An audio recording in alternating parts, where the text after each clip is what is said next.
Bueno, bienvenida Celia a esta entrevista. Celia es una destacada psicóloga especializada en misofonía y en esta conversación vamos a explorar los desafíos y las soluciones relacionadas a la misofonía, mientras Celia comparte su experiencia, sus conocimientos para ayudar a aquellos que también padecen esta condición, así como es mi caso. Así que espero que se preparen para sumergirse en un diálogo enriquecedor, lleno de perspectivas y consejos valiosos.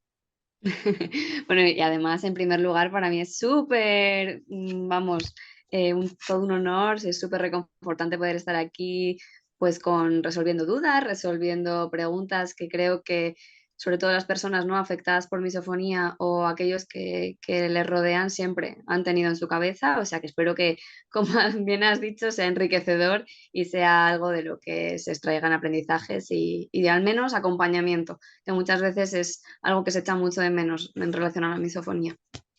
Bueno, voy a empezar haciéndote algunas preguntas. Fenomenal. Eh, no, creo que no está de más empezar con lo básico. No sé si te parece hablar acerca de lo que es la misofonía, un concepto concreto Ujú. para quienes no lo sepan. Perfecto, perfecto. O sea, la misofonía es esta sensación, ¿no? Como de odio, de absoluta intolerancia, de ira hacia ciertos sonidos generalmente repetitivos e independientemente de la sutileza de los mismos. Y aquí quiero matizar una cosa, y es que con esto me refiero a que no por ser un sonido más fuerte o más intenso va a hacer desencadenar en una mayor o una menor medida la misofonía. Entonces, que muchas veces, ¿no?, se piensa que son sonidos fuertes, como puede ser pues el pitido de un coche, o como puede ser algún sonido de algún golpe, y no tiene nada que ver con eso, sino son sonidos realmente muy sutiles que a la mayoría de personas pues les pasarían totalmente desapercibidos, pero a las personas con misofonía les genera una absoluta intolerancia que de hecho, bueno, pues tú sabes, ¿no?, en primera persona de lo que estoy hablando, que no tiene nada que ver con una simple molestia o con no me gusta escuchar ese sonido, sino con una absoluta ira, ansiedad, ¿no?, al percibir una mínima parte de ese sonido y que absolutamente anula una reacción de control. De hecho, esto probablemente desde tu experiencia, ¿no?, puedas dar mil ejemplos y de hecho, ¿no?, me gustaría también preguntarte cómo lo vives tú esto. Bueno, ¿te refieres a cómo voy sobrellevando esta condición?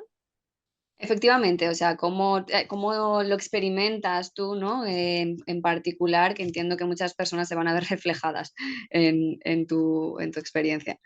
Bueno, lo primero que pasa cuando yo escucho alguno de estos sonidos detonantes Ujú. es estas ganas de huir. Es lo primero que siento, que tengo que salir de ahí y evitar todo lo posible ese sonido, ¿no? Como si me estuviera realmente por hacer daño, como si me estuviera haciendo algún tipo de daño físico o estuviera por hacerlo y tengo que irme de ahí. Y eso me provoca justamente mucha ansiedad y mucha ira, y esto va aumentando cuando sé que a veces no puedo evitar este sonido porque estoy en una reunión, no sé, capaz hasta es una reunión de trabajo o algo realmente importante. Entonces sería raro que yo salga de ahí o les diga, puedes dejar de hacer eso, y las personas lo toman personal. Ese es el mayor problema, ¿no? Ellos lo toman Ujú. muy personal, como si me molestara que tú hagas eso, cuando es el sonido nada más. Y en ese momento es importante decir que no racionalizamos nada. Todo es muy emocional, todo simplemente surge.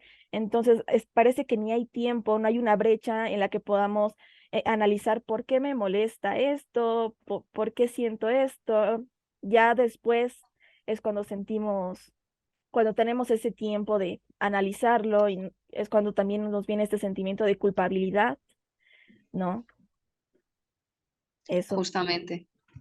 Vamos, es que la experiencia yo creo que habla por todas las definiciones posibles, ¿no? Efectivamente, y muchas veces se juzga desde fuera, ¿no? ¿Cómo te pones así por esto? deberías de poder controlarte, deberías de no reaccionar así.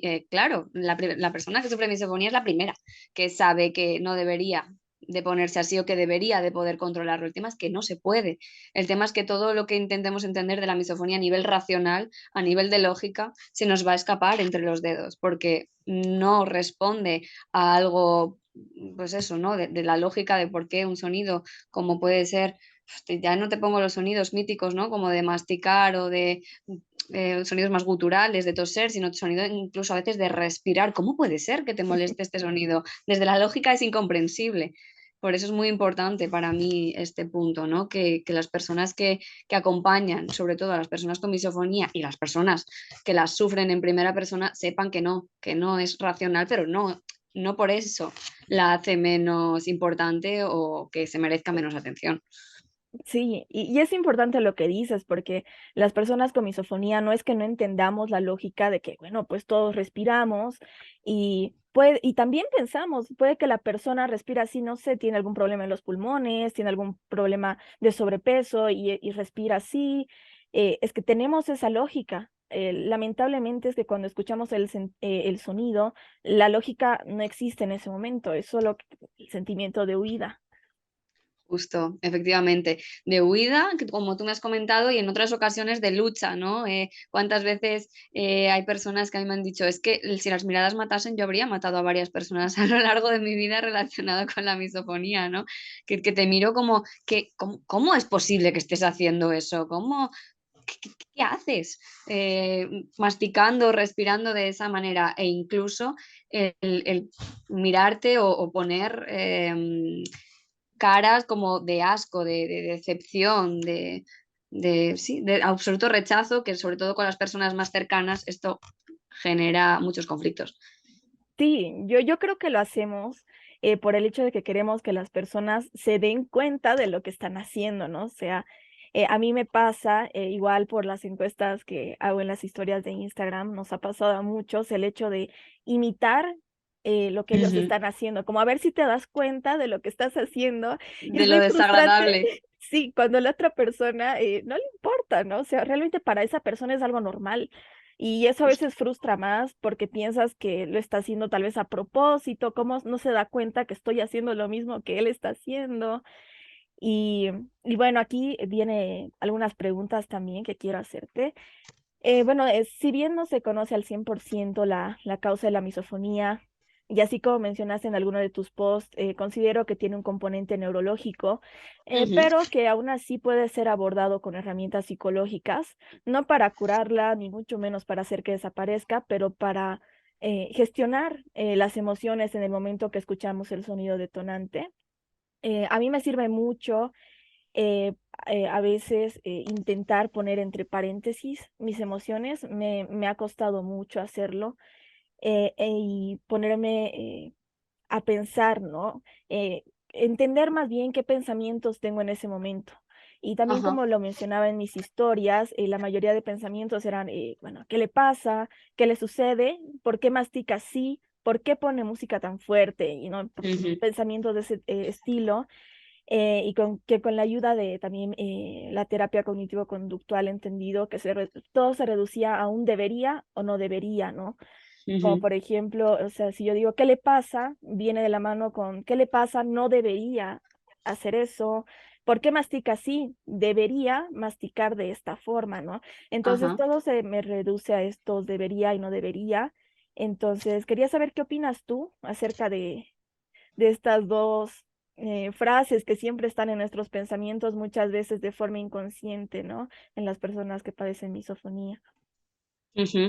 Yo aquí siempre digo que, bueno, como tú has mencionado al principio, no hay una causa que hable de a nivel psicológico, ¿no? Que explique detalladamente por qué se llega a desencadenar la misofonía. Pero aquí cuando hablo con las personas, sobre todo por primera vez, ¿no? Para acudir a terapia, siempre digo, aquí me estoy tirando un poco un triple, es decir, yo no hay ninguna investigación que avale lo que estoy diciendo, porque es que casi no hay investigaciones relacionadas con Ujú. la misofonía, pero algo que a mí por la propia experiencia, por la propia clínica, por la propia terapia, se me ha demostrado en relación a las personas que sufrís misofonía, es que estos debería, es que estos tendría que, ya esto que tú me mencionas no es solamente relacionado con la otra persona, sino que, y tú aquí me corriges si me equivoco, porque igual ahora me desmontas todo lo que te estoy diciendo, pero las personas que sufrís misofonía es verdad que yo veo unos rasgos muy comunes de mucha exigencia, ya no te hablo solamente hacia los demás,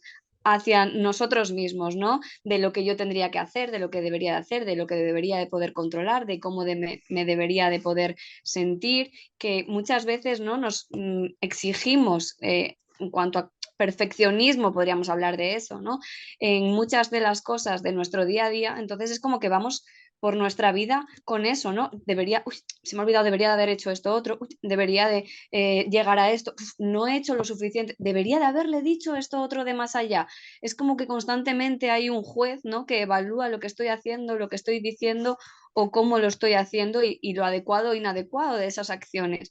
Entonces, cuando tú me hablas de que a otras personas, ¿no? Lo que me hace saltar muchas veces a misofonía es el debería de masticar de otra manera, yo te planteo y yo digo, ¿hasta qué punto no es un fiel reflejo de cómo yo me trato a mí misma constantemente? Claro, lo que yo me digo lo puedo más o menos controlar hasta que llega la misofonía y eso ya no lo controlamos y para mí es como la paradoja, ¿no? De hasta qué punto yo intento controlar todo, intento ser perfecta, intento hacer las cosas lo mejor posible y claro, cuando yo veo que el de enfrente hace algo que igual yo no considero que sea adecuado, me puede frustrar muchísimo. Yo que intento hacer las cosas bien y ahora esta persona está masticando a lo bruto y está tan ancha y no se da cuenta. ¿Y cómo puede ser que haya algo tan horrible y que se quede tan a gusto? Incluso como si te lo estuviese haciendo a ti, adrede, ¿no? ¿Cómo? ¿Cómo puede ser esto? Ese chance, esa tregua que no le damos a esa persona y le decimos, bueno, no pasa nada, que mastique como quiera, pienso que también es como una proyección de lo que no nos damos a nosotras mismas en ningún momento del día. O sea, para mí esa exigencia es fundamental a la hora del trabajo con la misofonía en la terapia. Todo el diálogo interno de crítica y de intento de control que tenemos con nosotras en el día a día, porque esto quizás a simple vista dices, pues no sé hasta qué punto, pero una vez te pones a, como yo digo, escarbar, a ver, madre mía, digo, a veces cómo nos tratamos a nosotras. No sé si te identificas un poco con esta exigencia, con estos rasgos de perfección. Sí, sí, alguna vez habiendo hecho alguna introspección, yo me di cuenta de que me importaba muchísimo la opinión de los demás. Sentía que siempre debía encajar con lo que era correcto, ¿no? Me di cuenta, y te digo, al principio, cuando mi psicoterapeuta me hacía estas preguntas, yo lo negaba de alguna forma, sin querer, queriendo tal vez, ¿no? Como me decía, tú eres de esas personas que es o blanco o negro, se hace o no se hace, y yo decía, no, no. No, creo que a veces puedo aceptar las cosas y a medida que íbamos hablando, pues yo me daba cuenta de que sí habían muchos, en realidad muchos aspectos en mi vida en los que yo no podía ser muy flexible, ¿no? No podía ser muy flexible con la opinión que tenían las otras personas y ahí también hablamos del sistema de creencias, ¿no? Entonces yo era tenía que estar muy a la par con mi sistema de creencias y luego he querido que la gente también esté a la par con mi sistema de creencias, sin considerar que las otras personas, en realidad todos, tienen su propio sistema de creencias, todos Ujú, tienen una percepción distinta de lo que es correcto, de lo que no, de lo que se debe hacer, de lo que no se debe hacer. Y más allá de eso, es que cada uno tiene una flexibilidad distinta a esas cosas y yo creo que las personas con misofonía justamente no tenemos tanto esa flexibilidad, ¿no? Es como tú dices, a veces hasta llegamos a creer que lo hacen a propósito porque es algo tan increíble para nosotros que alguien bajo nuestras propias creencias haga eso, que es como justo. imposible que lo haga, lo está haciendo a propósito, o sea, es en serio que lo está haciendo, es broma, ¿no? Entonces, sí, estoy totalmente de acuerdo. Y claro, también me he Ujú, dado cuenta de que conmigo misma soy muy autocrítica, creo que esa es la palabra, soy muy ujú, autocrítica con las cosas que hago y me he dado cuenta de que también las personas con misofonía somos muy sensibles a todo, hasta con las ujú. emociones. Si nos pasa algo bueno, es como que nos desbordamos de alegría y si pasa algo malo, nos sentimos muy mal y aparte de sentirnos muy mal es que nos echamos la culpa a nosotros también, ¿no? Como tú dices, Justo. él podía haberlo hecho mejor, no debería haberlo hecho de esa forma, era que no lo haga en realidad. Claro, eso es. Has dicho una palabra muy importante, flexibilidad. O sea, yo si tuviese que definir, ¿no? la terapia en una palabra o en dos, al menos incluiría esta, ¿no? La de flexibilizar lo que yo me permito, lo que me permito o no hacer, lo que me permito o no decir, lo que me permito o no expresar y lo que me permito o no sentir. Creo que aquí es algo muy importante que cuando no nos lo permitimos y nos guardamos, guardamos, guardamos, bueno, pues a mí me gusta decir que es como un pitorrito que se levanta y ya de repente la misofonía se encarga, ¿no? de reivindicar esa injusticia. No las mejores vías, o sea, eso está claro, no son las mejores vías las que utiliza, pero es como para mí un síntoma, ¿no? De que ahí hay cositas que nosotras mismas estamos como aguantando, aguantando, aguantando y eso genera muchísima tensión interna. Y bueno, y en todo este tiempo que has llevado tratando con personas que tienen misofonía, quería preguntarte si además de todo lo que ya habíamos hablado, has observado algún otro tipo de patrón común o alguna diferencia significativa, ¿no? En cómo la misofonía afecta, por ejemplo, podrían ser a diferentes grupos de edad o de género. Porque algo que hablamos mucho en el grupo de, de WhatsApp de misofonía que tenemos es que nos hemos dado cuenta de que la mayoría de personas que tienen misofonía somos mujeres, por ejemplo, ¿no? Entonces no sé si ahí hay algún patrón o diferencia, como te decía. Ujú. Es verdad que los propios estudios hablan de que hay una mayor tasa, hay una mayor prevalencia de mujeres que sufren misofonía. Ahora bien, la diferencia entre hombres y mujeres en cuanto a género, a nivel, sobre todo, ¿no? A nivel psicológico, a nivel de los patrones, los esquemas de pensamiento, de comportamiento o incluso emocionalmente hablando, yo no la he encontrado. O sea, suelen de hecho haber patrones, como hemos comentado ahora mismo, pues eso, ¿no? De perfeccionismo, de una mayor rigidez o mayor autocrítica y mucho, hay algo que se ve mucho y es la censura, la propia censura de en cuanto a ciertas emociones o en cuanto a yo muchas veces mando, ¿no? Esta tarea como, vamos, venga, la tarea de esta semana va a ser quejarnos de algo o decir algo que a nosotros nos parece mal, porque es verdad que hay una tendencia a que quizás sienten que eso es victimizarse o que eso es algo que no se debe hacer o que eso es de alguna manera de evaluarse a sí mismos, quejarse, ya no te hablo de la misofonía, sino de muchas otras cosas. Entonces ahí también hay un trabajo, generalmente hablando, no se puede hablar de todos los casos, pero generalmente hablando de flexibilizar también la propia comunicación de, de quejas, de peticiones, incluso de cosas que no me gustan, porque se cede también si no se dicen las cosas, se cede a hacer cosas muchas veces que no queremos, no hay límites. Entonces, bueno, venga, vale, por agradarte a ti o por no causar un conflicto, acabo haciendo muchas cosas que igual en realidad no querría, pero es que ni me permito decir que no, ¿no? Claro. Bueno, es que ahí está el problema. Eso yo no lo había visto desde tu perspectiva, en el sentido de que tal vez el problema empieza desde mi propia, bueno, desde mi autocrítica, ¿no? Y a raíz de eso intento que los demás también hagan lo que yo considero que se debe hacer y lo que no se debe hacer. Y bueno, Ujú. quería preguntarte cuáles son las técnicas, estrategias más efectivas que tú has encontrado para ayudar a las personas a gestionar Ujú. sus síntomas en el momento en el que escuchan un sonido detonante y también a la par qué enfoque o enfoques terapéuticos utilizas tú para tratar la misofonía. Ujú. Como tú bien has dicho al principio, el enfoque que está más avalado, ¿no? Para el trabajo con la misofonía a nivel de técnicas es el enfoque cognitivo-conductual y este, vamos a decir que es el que predomina en todo el proceso de terapia, aunque para mí es importante sumar algo y es que a pesar de que las técnicas, pues bueno, son las que son, dirigidas a la propia misofonía, que ahora mencionaré, hay para mí un trabajo muy importante relacionado con el trabajo integral de la persona. O sea, para mí las personas con misofonía no son misofonía. La misofonía es un síntoma, como puede ser un síntoma si hablamos de cualquier otro, una patología, como puede ser la agorafobia, como puede ser el trastorno obsesivo compulsivo, que también, bueno, tiene ahí su relación, ¿no?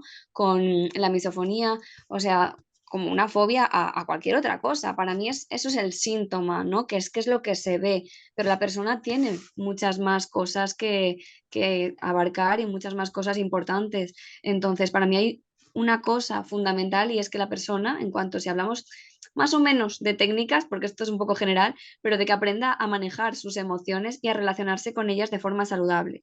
Es decir, cuando hablamos de la mente, para mí es muy importante saber qué me está pasando, entender qué es lo que me está diciendo esa emoción o por qué aparecen en mí ciertas emociones durante el día a día, cómo me relaciono con ellas y entonces desde ahí quizás como manejarlas, ¿no? Abrir otros caminos que yo considere más saludables para relacionarme con ellas. Si no es como para mí enseñar a alguien a hacer una división sin siquiera te he enseñado los símbolos numéricos, ¿no? No voy a entender nada, ¿no? Entonces, todo lo que tiene que ver con el trabajo con la mente, para mí el trabajo con las emociones es fundamental conocerlo y estar familiarizado con ellas, que por desgracia es algo que cada vez más, pero no se ha enseñado en el sistema educativo desde que somos pequeñitos. Entonces, para mí eso es fundamental. Desde ahí, aprender a regularlas. Si te hablo de técnica, pues te la pondría así como nombre propio, ¿no? De regulación emocional, comprender esas emociones, saber cómo expresarlas, además, es fundamental para entenderme a mí y al mundo que me rodea. Entonces, de este modo, si yo me relaciono de forma sana con mis emociones, lo primero que voy a hacer es legitimarlas y es validarlas. Y desde ahí las voy a poder expresar, pero no te las voy a expresar desmesuradamente, ¿no? No te las voy a expresar de forma explosiva, sino que las voy a expresar de una forma regulada. Me haré entender y pediré ayuda y acompañamiento desde ese lugar en vez de hacerlo desde esa explosión o no hacerlo por vergüenza, que esto también muchas veces pasa, que o lo hago cuando ya exploto, cuando ya no puedo más, o no lo hago porque me da mucha vergüenza el poder hacerlo.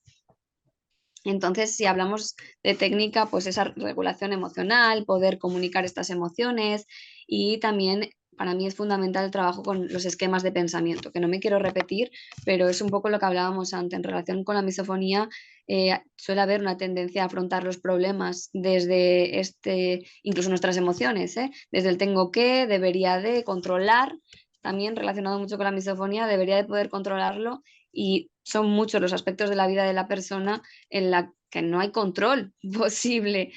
Por suerte o por desgracia, hay muchos de nuestros aspectos de la vida, del trabajo, de nuestras relaciones, de la propia misofonía, no se pueden controlar. Entonces, esa frustración o esa alerta o esa ansiedad, ¿cómo las manejo yo? ¿Qué pienso acerca de eso? Para mí es fundamental relacionarnos desde otro punto que no sea esa exigencia, porque al final nos acabamos frustrando y angustiando muchísimo. Ese diálogo interno, volverlo más saludable y cuando nos frustramos y cuando nos agobiamos, de hecho esto es una pregunta que ahora que te voy a lanzar, la misofonía se activa más en general, cuando yo estoy más estresada, frustrada, agobiada o hay algo que me ha cabreado, es mucho más probable que escuche estos sonidos porque ya estoy más activada, ya estoy más alerta. Entonces, para mí es importantísimo bajar eso y luego ya, cuando una vez que bajamos, por decirlo de alguna manera, sabemos regular las emociones y ya no es pico, pico, pico, pico, sino que es algo más así, ya puedo empezar a implementar el entrenamiento atencional para dirigir mi foco de atención hacia otros estímulos de cara a la misofonía, a exponernos con mucho cuidadito con una escalita, ¿no? A aquellos sonidos que me generan misofonía, con mucho cuidadín y especial haciendo mucho hincapié en entender qué hace que a mí se me dispare la misofonía para, si yo me veo muy agobiada, no exponerme en ese momento porque va a ser una experiencia horrible, ¿no? Entonces, mucho de automanejo y también técnicas de relajación, claramente.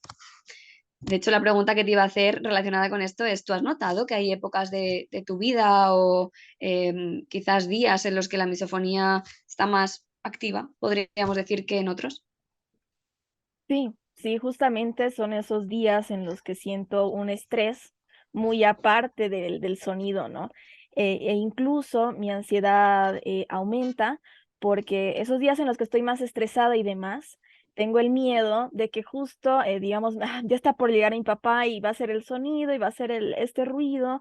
Entonces ya mi ansiedad no viene por el sonido detonante, sino porque hasta incluso anticipo que Ujú, va a suceder. Entonces, sin que esté ahí, yo ya me siento ansiosa, ya me siento estresada, empiezo a sobrepensar las cosas, también a pensar qué voy a hacer cuando llegue.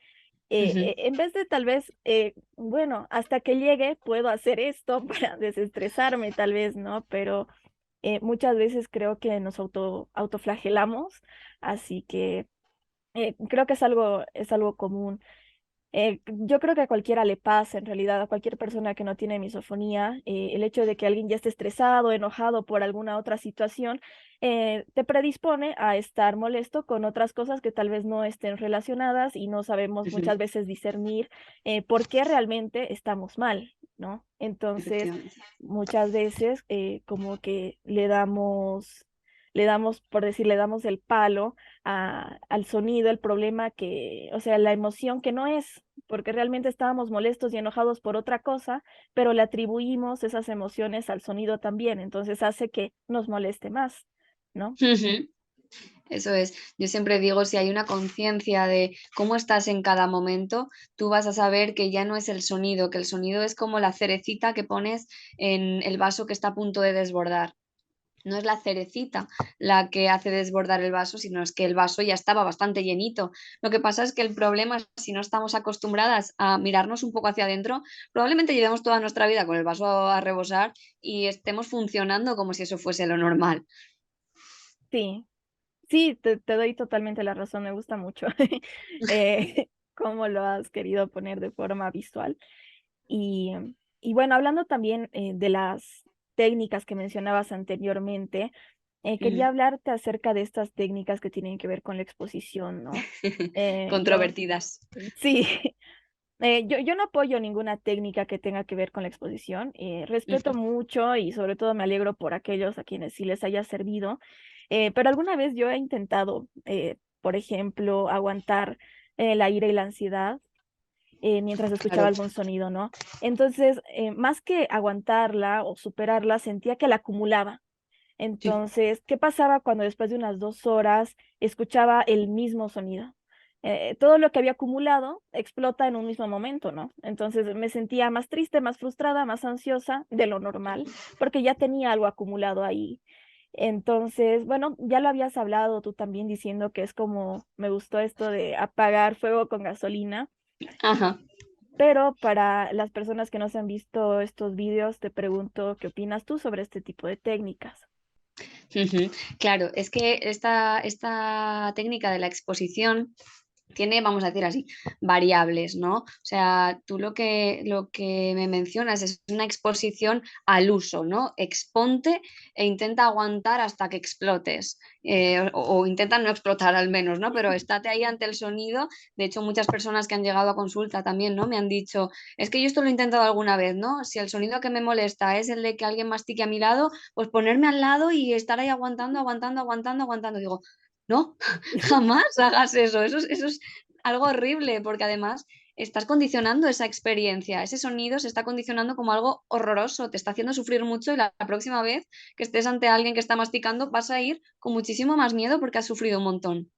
Entonces, hay una cosa muy importante y es, en primer lugar, yo esto lo hago ya en las fases finales, cuando ya pues, se ha estabilizado, ¿no? Todas estas emociones, cómo las manejo yo, en mi forma de pensar y la persona tiene un autoconocimiento y un manejo de todo esto. Venga, ahí empezamos con la exposición. En primer lugar, puntos importantes de la exposición es que vaya de menos a más. Es decir, que si a mí el sonido que a mí me dispara automáticamente es el sonido de masticar, es el último. Si yo igual el primer sonidito que digo, lo puedo tolerar, pero ya me chirría un poquillo, como puede ser el sonido de, no lo sé, el sonido este, ¿no? Venga, vale, pues eso sería una exposición a este sonido. Vamos a ir con una persona que tengas confianza, con una persona que te trate con cariño, que sepa un poquito cómo reaccionas y todo lo que te hace sufrir y vamos a intentar decirle que haga este sonido. Y lo que no vamos a hacer nunca es exponte y aunque tu nivel de ansiedad o de ira suba al 10, aguanta ahí. Esto jamás. Es verdad que hay como las fobias, ¿no? Las fobias específicas, como puede ser la fobia a las cucarachas, sí que se utilizan, o la fobia a las inyecciones y la sangre, sí se utilizan este tipo de técnicas de tienes que aguantar porque se habla de que la curva de ansiedad llega a un momento que sube hasta aquí y luego disminuye. Y para este tipo de situaciones sí que funciona. Para, tú coges una cucaracha, venga, y poquito a poco, aunque sea también progresivo, bueno, te acercas un poquito, luego te agachas, luego la tocas, luego la coges. Sí que funciona el poquito a poco, esta ansiedad disminuye, pero con la misofonía no.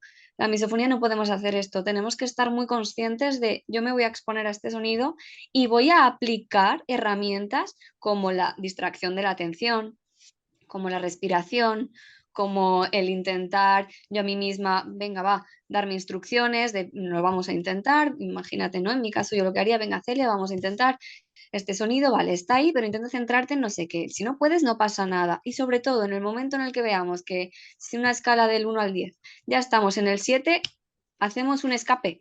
Nos vamos de ese sitio, intentamos rebajar, intentamos tranquilizarnos y si baja más o menos al 3-4 lo volvemos a intentar, pero nunca, jamás, exponernos hasta explotar o hasta llegar al 10. Eso, como tú dices, lo único que va a hacer es retroalimentar el malestar posterior, como vuelva a escuchar ese sonido o simplemente como anticipe que lo voy a poder escuchar, voy a estar hiperalerta. Así es. Y hay algo que es, bueno, contrario a la exposición, que es la evitación, ¿no? Yo considero que no se deberían, o sea, yo, como te digo, no considero que tengamos que exponernos del todo, pero tampoco evitar los sonidos del todo, con audífonos o con tapones. A mí me ha sucedido que tuve las mejores noches de mi vida, ¿no? Con tapones y el día que no los tenía y era muy tarde aquella noche para ir a comprar otros, entré en pánico, ¿no?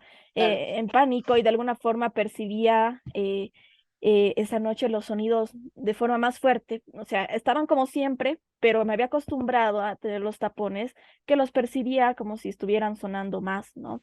Entonces, quería saber igual qué opinas tú de estos métodos que muchas personas con misofonía, estoy segura, alguna vez hemos empleado, ¿no? Como usar audífonos o tapones. Ujú. Hombre, en primer lugar, yo lo que digo siempre, si es que es normal, si es que yo también, si no sé un poquito cómo funciona todo este mecanismo, ¿no? A nivel también cerebral, pues diría, ¿qué me quita el malestar? Unos tapones, unos auriculares, pues me los pongo todo el día si hace falta. Pero efectivamente, como tú dices, lo que hace el utilizar estos elementos como vía de salvación es condicionarnos a que si un día no los tenemos, mi cerebro esté como, ostras, que estamos indefensas, no podemos hacer nada ante este sonido.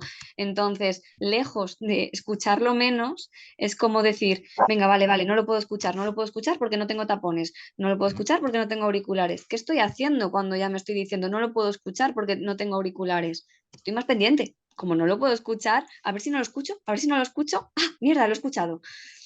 Y ya entro en Sí, pánico, sí. claro, que, ojo, aquí es verdad que yo digo, como tú me decías, ¿no? Hay situaciones en las que yo no puedo escapar. Es decir, hay situaciones que estoy, imagínate, en una reunión de trabajo, que esto es bastante más complicado, ¿no? Pero bueno, por ejemplo, en el teatro o en el cine, que, hombre, pues sí, puedes irte, pero igual no quieres irte o es difícil irte de ahí, ¿no? Yo ahí sí que digo, lo que podemos utilizar momentáneamente es ponernos unos cascos o unos tapones, pero como lo que te acabo de comentar de la exposición, nada, unos minutines para ver si esa activación baja y me los vuelvo a quitar. Nunca jamás dejármelos puestos y ya está. ¿Por qué? Porque si no mi cerebro dice, ¡ah! Claro, como lo hemos usado ya estamos bien. Entonces, esta es la clave para yo estar a salvo. Y se convierten vamos, la llave mágica sin la cual no puedo vivir. Y esto es un poquito condena, en realidad, nos condena un poco a tener eso siempre a mano. Claro, sí, es como generar una dependencia, ¿no? Exacto, exacto. Y en realidad a mí también me gustaría preguntarte, ¿no? Por tu propia experiencia personal en relación a la misofonía, ¿qué técnicas o qué estrategias has utilizado tú para sobrellevar la misofonía y cuáles son, ¿no? Las que más te han ayudado? Bueno, la que más me ha ayudado hasta ahora es la respiración diafragmática. Ajá, De alguna forma siento mucha tranquilidad, pero eso sí tengo que repetirla muchas veces, mínimo unas 15, 20 veces.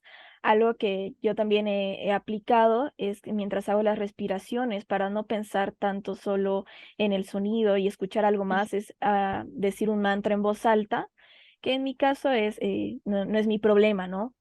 Si pensando en que si la otra persona come así, mastica así, no es mi problema, no es algo que yo ajá, pueda controlar, no es mi problema. Entonces, me ayuda muchísimo realizar eso.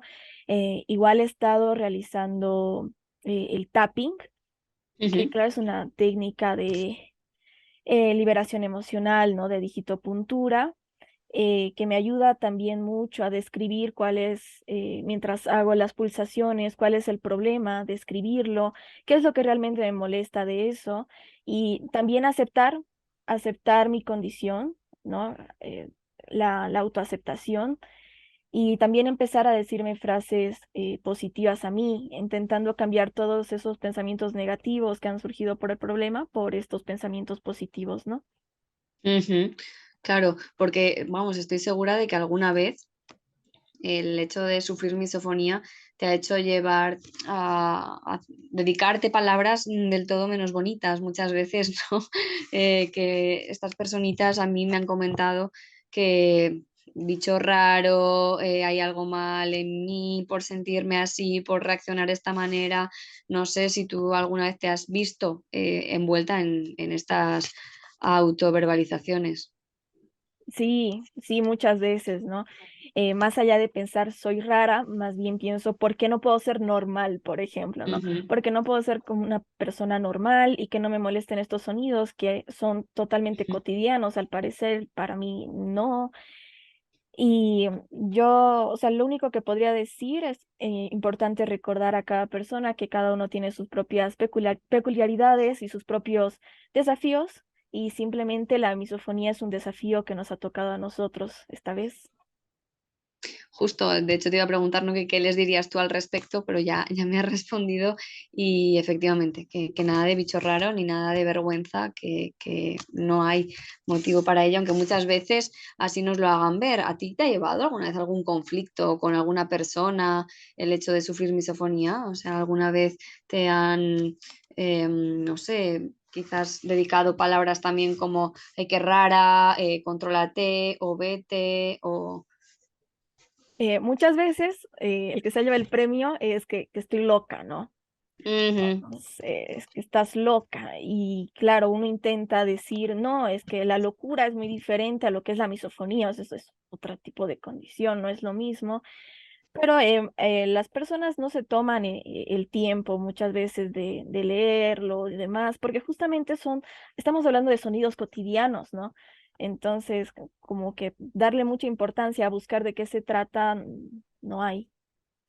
Ujú, efectivamente. Y bueno, y a veces este término de "estás loca" se utiliza como muy despectivamente también, como, como si fuese un insulto, ¿no? Entonces es muchas veces doloroso. ¿Ha afectado esto a alguna de tus relaciones? ¿Esto alguna, o sea, alguna vez con amigos o con familiares? Sí, con mis familiares sobre todo. Con mi papá, porque es una persona muy cerrada de mente, estoy intentando yo también entender eso, ¿no? Que no todos van a entenderme. Él es una Ujú, persona, como digo, muy cerrada, tiene su forma de pensar y nadie la cambia. Y también es muy importante lo que alguna vez mencionas, que me ha costado entender que yo no tengo la responsabilidad de la respuesta que tengan los demás hacia mí, ¿no? Yo, mientras lo haya dicho de forma tranquila, lo que yo tengo, lo que padezco, así la respuesta sea de burla, de enfado y demás, es algo que no puedo controlar, ¿no? Como cualquier situación en la vida, en realidad no podemos controlar las palabras ni las acciones de las demás personas, pero me hace sentir tranquila que yo por mi parte, pues, he hecho lo que debía hacer.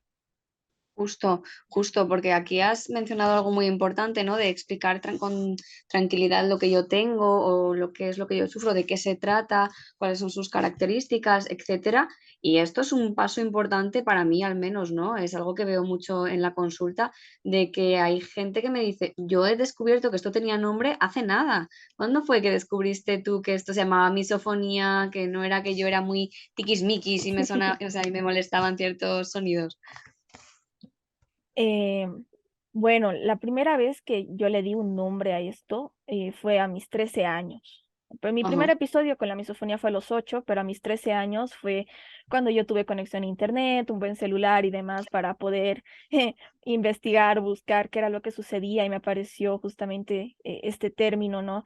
Me sentí muy, muy aliviada de que tengo un nombre, ¿no? No es locura, no es capricho, no es un berrinche mío, sino que tiene un nombre y además no solo soy yo la que lo padece y me sentí tranquila, ¿no?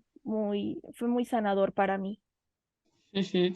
Porque además las personitas con misofonía muchas veces tienen la sensación efectivamente de que le doy un nombre y al menos no estoy sola o solo también en esto. Hay otras personas que, jolín, que incluso metiéndonos a foros o una cuenta como es la tuya de Instagram, ¿no? Que hay mucho apoyo y mucho acompañamiento entre tus seguidores y eso es súper bonito y también creo que es súper importante, ¿eh? De cara a la misofonía y cómo se ve la persona que lo sufre, si como un bicho raro o como cualquier otra, como tú has hablado, patología o cualquier condición.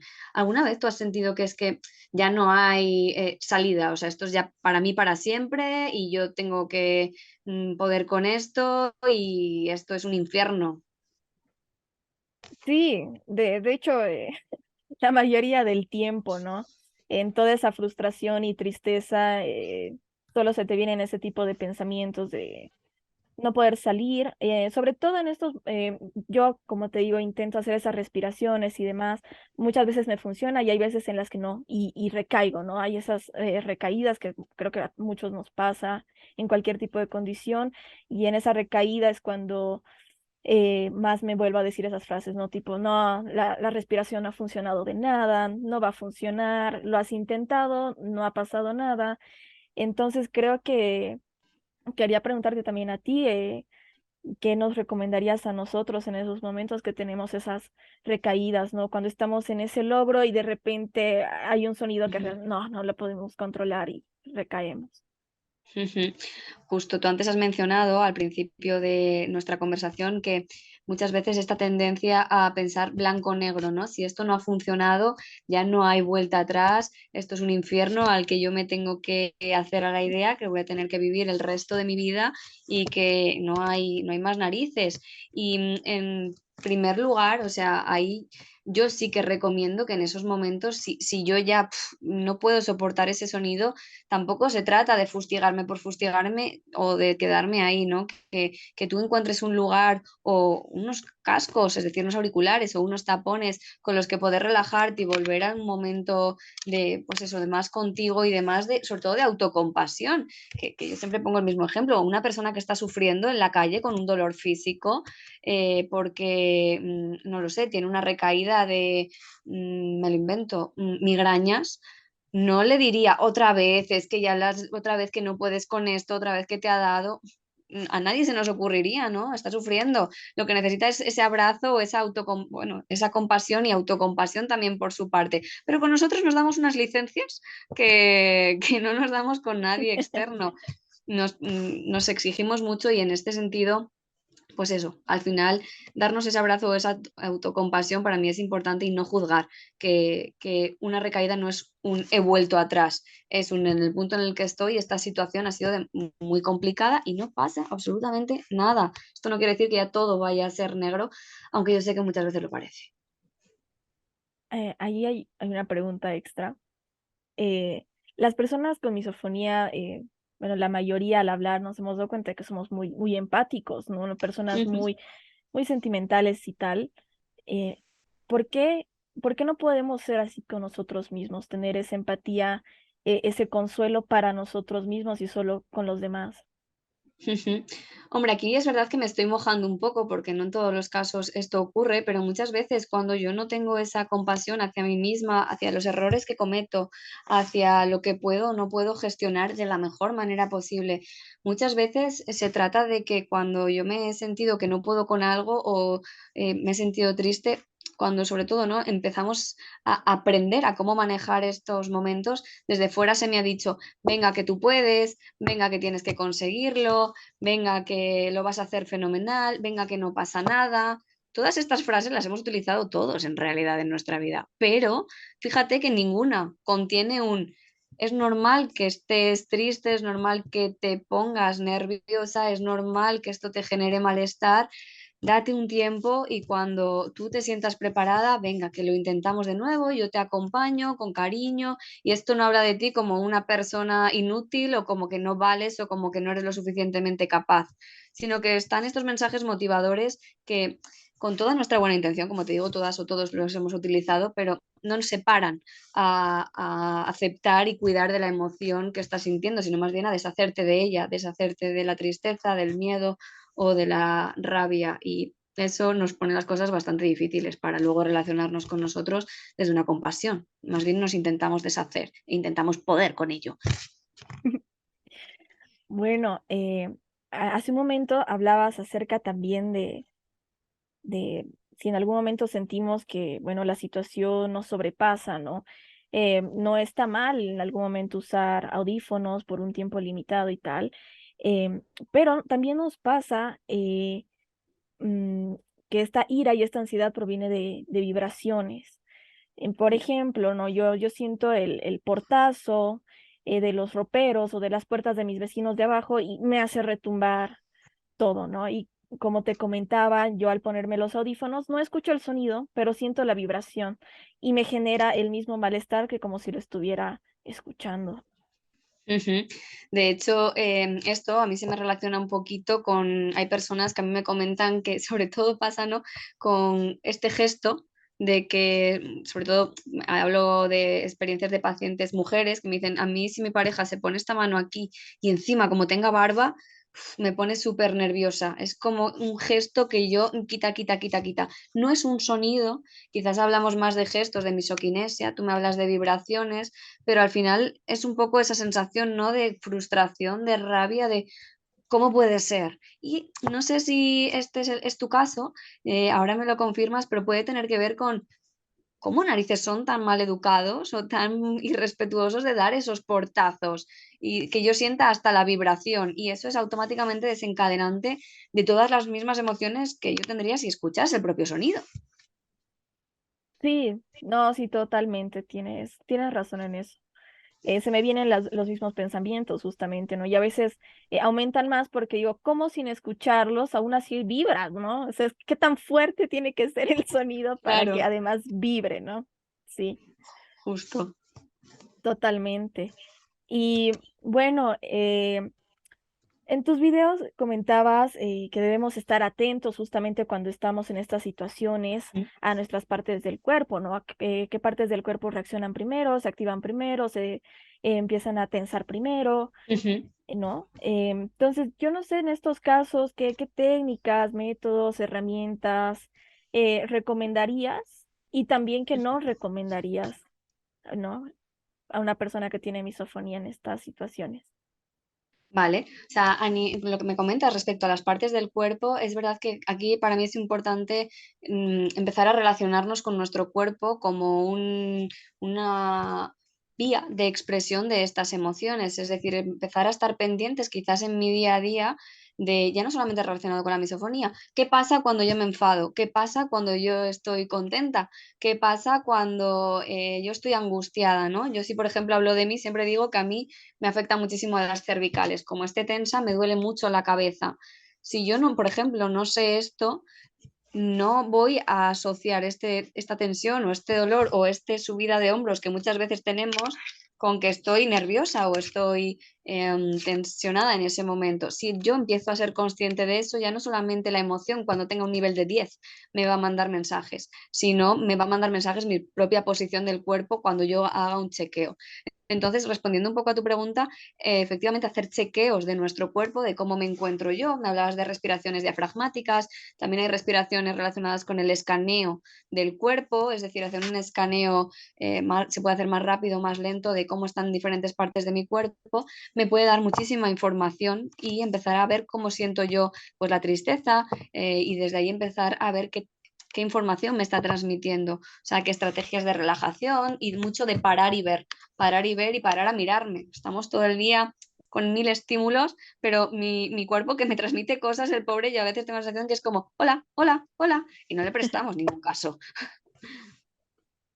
Sí, muchas veces, como tú dices, concentramos la atención tanto solo en el sonido que no empezamos a poner la atención en lo que también nos dice nuestro propio cuerpo, ¿no? Porque es de forma automática lo que sucede.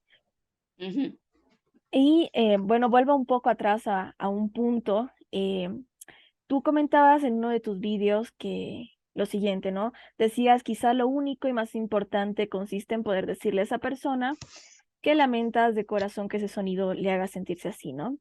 Ujú. Y creo que es importante recalcar que sí, es muy bueno y es muy sanador el oír que alguien pida disculpas por la molestia que ha generado el sonido, pero quisiera que me corrijas tú. No sé si está bien pedir disculpas por hacer el sonido en general, ¿no? A mí me ha sucedido que cuando las personas empiezan a empatizar conmigo y me dicen, no, perdón por hacer el sonido, no por la emoción, sino perdón por Ujú. hacer el sonido, me empiezo yo a dar la razón y digo, a ver, es que yo no soy la única que sabe que ese sonido está mal, qué bien que te hayas dado cuenta que está mal que hagas ese sonido, ¿no? Entonces, no sé qué opinas sobre esto que te comento. Estoy totalmente de acuerdo. Por eso el matiz, ¿no? De cómo siento que esto te haga sentir así. Es decir, con esa frase ni me estoy yo culpando de hacer ese sonido, porque igual ni me he dado cuenta, ¿no? Porque a veces son sonidos tan cotidianos que no estás pendiente constantemente del sonido que haces. Entonces, tú como acompañante, el decir, oye, lo siento porque esto te haga sentir así, ni me culpabilizo a mí por haberlo hecho, ni tampoco en realidad te estoy dando a ti la responsabilidad de deberías controlarte, ¿no? Efectivamente, tu caso es el de que si me das las razones, pues es que entonces, ¿para qué lo haces? ¿Ves? Tú misma te das cuenta cómo eres consciente y aún así sigues. Y hay otras personas que se sienten además muy culpables si la persona que tienen enfrente les dice, uy, lamento mucho haber hecho este sonido, porque las propias personas saben que no es un sonido como muy alarmante, como muy realmente, lógicamente, como hablábamos al principio, que pueda provocar malestar. Entonces, si ven a la otra persona afectada por haberlo hecho, es como sentir que estás condicionando la vida de la otra persona. Sin embargo, esta frase creo que deja muy claro la intención de empatizo contigo, te veo, sé que esto te genera mucho malestar y siento mucho que esto sea así. Claro. Creo que ahí está la diferencia, eso es.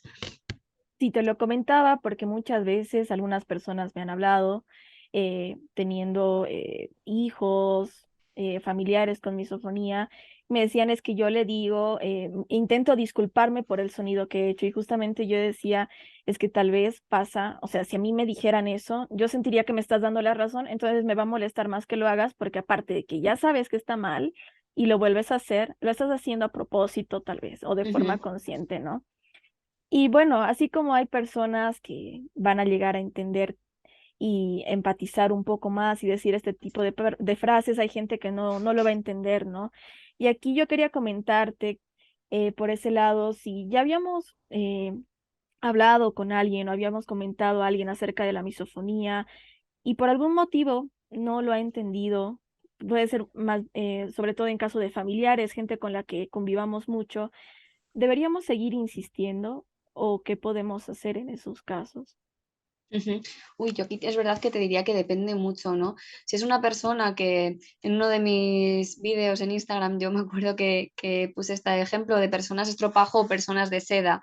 Si es una persona que tú sabes insistiéndole, al final te va a acabar soltando un insulto o alguna cosilla que te haga daño, yo te diría que ahí quizás lo que más sirve de autoprotección, o sea, de protección hacia ti es intentar alejarte o intentar, bueno, que cuando esa persona esté a tu lado, pues quizás decírselo con mucho cariño, nunca acusarle, ¿no? Porque sabes que va a saltar. pero cuando es una persona como más de seda, es decir, que es una persona que tú dices no me va a hacer daño, intenta hacerlo lo mejor posible, pero igual se le ha olvidado o igual no lo ha entendido bien, quizás, ¿no? Yo le puedo decir, oye, jo, recuerda que yo sé que a veces es difícil de entender, pero mira, a mí me pasa esto y este sonido especialmente me genera malestar. Y aquí insisto mucho, no para que lo dejes de hacer para siempre, pero sí que si puedes estar pendiente, te lo agradecería, ¿no? El poder pedirlo desde aquí sin demandar, tienes que dejarlo de hacer, pero tampoco sin quitarle importancia. Solicitar, ¿no? Es como me gustaría o a mí me haría bien. Que lo tomes en cuenta, que lo consideres, claro. Justo, pero claro, dependiendo de la persona, ¿no? Porque si yo voy a insistir y me va a decir, anda, calla, que eres una tiquismiquis, bueno, pues es que entonces igual eso nos lo podemos ahorrar perfectamente. Eso es cierto, lo confirmo. Y bueno, también quería preguntarte, ¿no? Si existen libros, audiolibros, revistas o textos largos que tú conozcas que puedan sernos de soporte emocional, ¿no? Si Ujú. muchas veces las personas no lo son, entonces tal vez tenemos que buscar en este tipo de herramientas. Ujú. Pues hay una escritora que de hecho ella es fotógrafa y es holandesa, que bueno, habla un poquito de su experiencia, de cómo ve la misofonía, incluso tiene un libro que se trata de una guía práctica. O sea, es verdad que a nivel pronunciación yo no tengo ni idea de cómo se pronuncia, pero bueno, para que las personitas si quieren lo pueden buscar, con R es Renske, con K, Schut, Schut, y bueno, tiene varios libros relacionados con la misofonía y sobre todo unos libros en los que creo que se puede encontrar mucho apoyo, mucho sostén y mucho acompañamiento de la misofonía y de los problemas o características que ella implica. Esto a nivel un poquito más, pues eso, ¿no? Como tú me has dicho, de libros, de algo de lectura.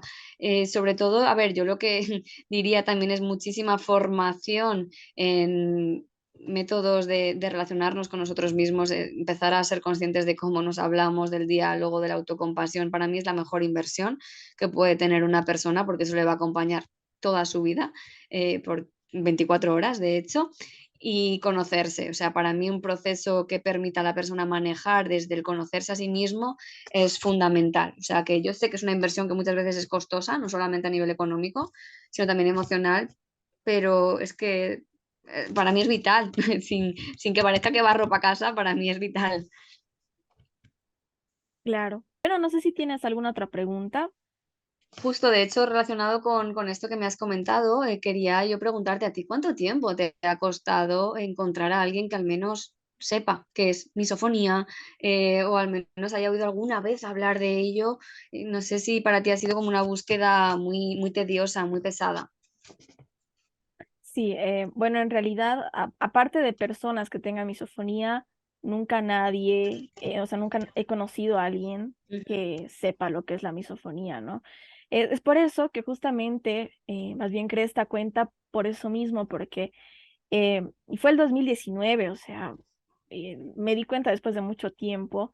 Me acuerdo que era un día que traía mucho pánico, estaba muy ujú, irritable, llorando, todo, ¿no? Y, y dije, necesito a alguien que me entienda. Entonces yo buscaba grupos de apoyo y demás. ujú. No había ninguno. Entonces fue ese día en el que yo decidí más bien empezar yo y decir, tal vez hay gente que se va uniendo y así no estamos solos y a medida que las personas se iban uniendo, era como terapia para mí y también terapia para ellos el hecho de que podamos hablar y decir, ¿a ti también te molesta esto? Sí, a mí también. O decir, qué raro, a mí no me molesta esto. Para mí es normal, ¿no? Ajá. En realidad, fíjate, ¿no? Yo cuando creé mi cuenta me fijé en la tuya y dije, jo, qué bien que exista al menos esta comunidad de gente que se apoye y que pueda sentir este respaldo y este apoyo. Así que menos mal que ese día, pues dentro del sufrimiento que me llega que estabas pasando, salió algo muy chulo. Sí, sí, de hecho sí, salió algo muy, muy bonito, muy sanador y liberador, sobre todo Ujú, para muchas personas, ¿no? Que, o sea, esto sobre todo hay mucha gente a la que le da vergüenza hablar sobre su condición. Me di cuenta cuando hablábamos por el grupo de WhatsApp, a algunos les costaba hablar, ¿no? ajá. No, no querían decir qué sonidos les molestaban ni nada, limitaban a solo leer lo que les pasaba a los demás, y, pero también ha pasado que justamente por leer lo que a otras personas les molestaban, se debieron sentir identificados y también empezaron a escribir ellos y decir, hola, yo no suelo escribir mucho, me llamo tal y me molesta esto, y bueno, ahí estamos para decirle, ah, me pasa o no me pasa, pero también lamento que te sientas así, darles posibles Ujú, soluciones, compartir entre nosotros qué cosas nos sirven, qué técnicas también nos sirven, aconsejando, ¿no? ujú.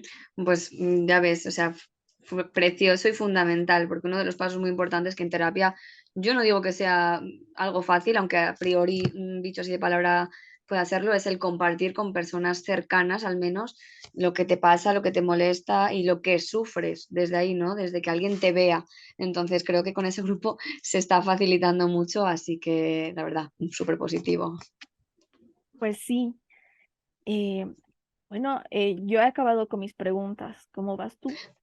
Ujú. En realidad, yo creo que también, ¿no? Es un poquito lo que pretendía contextualizar tanto desde la experiencia clínica como más personal. Y bueno, de hecho, no sé si hay algo que para ti a nivel personal haya sido como muy trascendental, ¿no? Como mucho clic en relación a la misofonía o algo que recomendarías 200%. Eh, bueno, o sea, alguna experiencia que sí ha sido trascendental para mí, fue una vez que mi papá a mí me molesta muchísimo cuando pone estos equipos de sonido muy fuerte y me empieza a vibrar hasta mi cuarto, lo odio. Y llegó un día con una radio de estas antiguas y me hice comprado una nueva radio para que ya no vibre tanto, ¿no? Pero no tienen parlantes ni nada de eso. Y, ay, ya quería llorar, ¿no? O sea, y ese momento yo era de, ok, gracias. Fue muy, muy bonito para mí y a la vez fue muy triste porque sabía que así escuché lo más mínimo, porque como tú dices, es que a veces no es la intensidad del sonido, Ujú, solo que está el sonido ahí. Eh, tuve sentimientos muy encontrados en ese momento, o sea, me parecía lo más lindo, dulce. Y intentaba usarlo en mi cabeza como lo está haciendo por ti, o sea, date cuenta, intenta que ya no te moleste tanto el sonido, o sea, él ha hecho su parte, tú también da de tu parte, ¿no? ajá, Entonces, he intentado pensar de esa forma y bueno, sí, fue feliz y triste, pero de alguna forma sí fue un sonido que pude tolerar un poco más. ujú, Si bien me generaba ansiedad, ya no era ira, porque esa ira para mí era como si se hubiera simplificado con ese acto de amor que él había hecho por mí, ¿no? Ese acto de ujú, empatía, entonces ya no era tanto ira y ansiedad, sino tal vez la ansiedad de que el sonido está ahí, pero la ira hacia el sonido o hacia la persona es que ya no. ujú. Has dicho algo muy importante aquí, el sentirme tenida en cuenta, el sentir que mis emociones, lejos de poder ser solucionadas o en ese sentido no atenuadas, se están viendo y se están tratando de cuidar con las herramientas, pues que en este caso pues tu padre tiene, es algo que reconforta mucho y también suele, ¿no?, estar muy presente de cara a las personas con misofonía, el sentir que muchas veces a lo largo de su vida no se han sentido tenidos en cuenta o que han vivido situaciones que no consideraban que merecían, ¿no? Y que es como que eso burbujea por ahí dentro y activa todavía más los niveles de frustración o de injusticia. Y como yo siempre digo esta frase de esto es caviar para la misofonía. Cuando yo me siento así, la misofonía es como que se viene arriba y crece y sale, ¿no? Toda esa frustración a través de ella. Sí, es una condición muy complicada, es que no hay, es muy compleja y ni siquiera es que son los mismos sonidos para cada persona, ¿no? Eso lo hace Ajá. más compleja todavía. Como te decía, a mí si bien ese acto que tuvo mi padre conmigo hizo que de alguna forma no haya tanta ira y tal vez solo quede la ansiedad, sí han habido otras veces en las que otras personas han entendido también, pero en vez de disminuir algo, me lo aumentaban justamente, ¿no? Por ese sentimiento de tengo razón, no soy solo yo, tú también te has dado cuenta de que está mal lo que tú haces, ¿no? Ujú. Es un poco complejo, demasiado complejo en realidad. Es muy curiosa la misofonía. Justo esto lo comentaba hoy con una personita en terapia que me decía, es que es muy difícil. Digo, sí, es que es muy curiosa la misofonía, si es que yo lo sé. Pero bueno, se puede trabajar, se puede manejar. Se dice que no tiene cura, pero bueno, es verdad que aquí a mí me gustaría dar como una especie de halo de esperanza, porque yo cuando yo digo, ¿no? Yo cuando doy el alta hay personas que esos sonidos que al principio les partían en dos, no los registra su cerebro, ¿no? O sea, ya pueden estar al lado de la persona comiendo, la persona respirando y no les activan. Igual en momentos de estrés o de frustración, pues sí que se da más, pero se puede conseguir eso y no digo yo que sea fácil, no digo que no requiera trabajo, requiere muchísimo, pero se puede conseguir. Entonces, en ese sentido, que el halo de esperanza quede por ahí, que parece que siempre es todo como muy negro y no. Sí, sobre todo para nosotros, ¿no? Que es o hay Ujú. solución o no hay solución. Bueno, por ahora, por eso siempre intento decir, no es que se cura o no se cura, pero sí podemos intentar hacer algo, ¿no? En ese proceso, podemos intentar gestionar, controlarnos un poco más, controlar igual nuestros pensamientos, que muchas veces ponemos entre paréntesis en ese momento, ¿no? Que solo hablan nuestras emociones, pero los pensamientos no los tenemos en cuenta. Pero Ujú.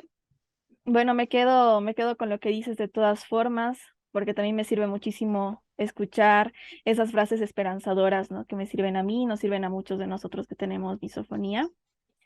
Y bueno, pues Celia, agradecerte, ¿no? Por tu tiempo, el tiempo que hemos compartido en esta pequeña conversación. Gracias por tu enfoque compasivo. Eh, Estoy segura de que tus terapias brindan un espacio muy seguro y libre de juicio. Es la percepción que tengo de ti. Me encanta mucho tu profesionalismo y tu ética con respecto a la condición que es la misofonía.